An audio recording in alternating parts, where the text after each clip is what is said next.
The concept of zombie cells, or senescent cells, has rapidly evolved from a niche interest in cellular biology to a central player in the science of aging and age-related disease. These cells, which have permanently exited the cell cycle and no longer divide, accumulate in tissues over time and begin to exert a profoundly destructive influence on their environment.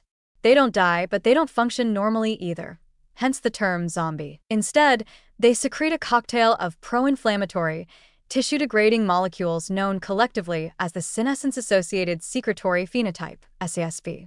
This toxic output damages nearby healthy cells, disrupts tissue architecture, and initiates cascades of chronic inflammation that accelerate aging and degeneration throughout the body. At its core, cellular senescence is a biological safeguard, an evolutionary adaptation designed to stop damaged or at-risk cells from becoming cancerous. When a cell experiences excessive DNA damage, oxidative stress, or telomere shortening, senescence acts as an emergency brake. This is protective in the short term, especially in youth. But over time, particularly as immune surveillance declines with age, these cells begin to accumulate because the body can no longer efficiently clear them. The result is a silent, smoldering form of tissue decay that contributes to nearly every major disease of aging. One of the most striking characteristics of senescent cells is their ability to influence not only the tissue they inhabit, but also distant organs through circulating inflammatory signals. In the vascular system, for instance, senescent endothelial cells can stiffen blood vessels, promote plaque buildup, and impair circulation, key contributors to hypertension, heart disease, and stroke. In the skin, senescent fibroblasts disrupt collagen production, leading to thinning, wrinkling, and impaired wound healing. In the joints, they drive cartilage breakdown and chronic inflammation, contributing to osteoarthritis. Even the brain is not immune. Glial cells in a senescent state have been linked to neuroinflammation and cognitive decline, possibly playing a role in Alzheimer's and other dementias. Importantly, the effects of these cells are not confined to specific diseases, but are systemic. The chronic, low-grade inflammation they promote, sometimes called inflammaging, is a hallmark of biological aging itself. This steady state of immune overactivation wears down organ systems, interferes with repair mechanisms, and sensitizes tissues to further damage. It's a self-reinforcing loop.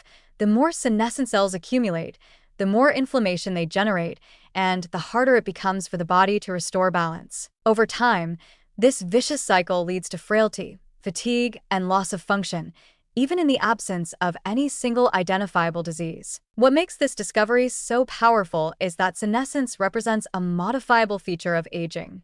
Unlike genetic mutations or unchangeable chronological age, the burden of senescent cells in the body can be influenced. In animal studies, selectively eliminating these cells, using drugs known as senolytics, has led to dramatic results: improved physical function, delayed onset of age-related disease, enhanced tissue repair, and even increased lifespan.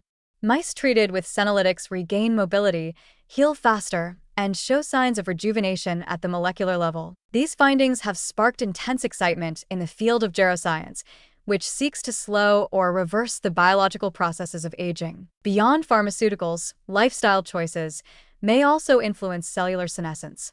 Regular physical activity, calorie moderation, stress management, and diets rich in antioxidants and polyphenol appear to slow the accumulation of senescent cells, at least indirectly, by reducing metabolic stress and oxidative damage. There is even early evidence that some natural compounds, like physidin, quercetin, and curcumin, may have senolytic or senomorphic properties, offering a gentler, food-based approach to mitigating senescence-related damage. This expanding understanding of zombie cells reframes aging itself, not as a linear, irreversible process, but as a dynamic interplay between damage, repair, and cellular behavior. If we can intervene in the pathways that allow senescent cells to accumulate and persist, we may not only delay aging but prevent the degenerative cascade that so often accompanies it. In other words, senescence is not merely a side effect of aging. It may be a core engine of it. And by disarming that engine, we open the door to a future where vitality and resilience last longer, where getting older does not have to mean growing weaker. The emerging field of senotherapeutics thus holds enormous promise, not only for extending lifespan but for compressing morbidity, the period of life spent in poor health. By slowing or even reversing the degenerative processes at their cellular root, we may be able to add life to years, not just years to life. As clinical trials continue to assess the safety and effectiveness of senolytic strategies in humans, a new era of medicine is on the horizon, one where we don't just treat diseases of aging individually, but tackle aging itself as the common denominator behind them all.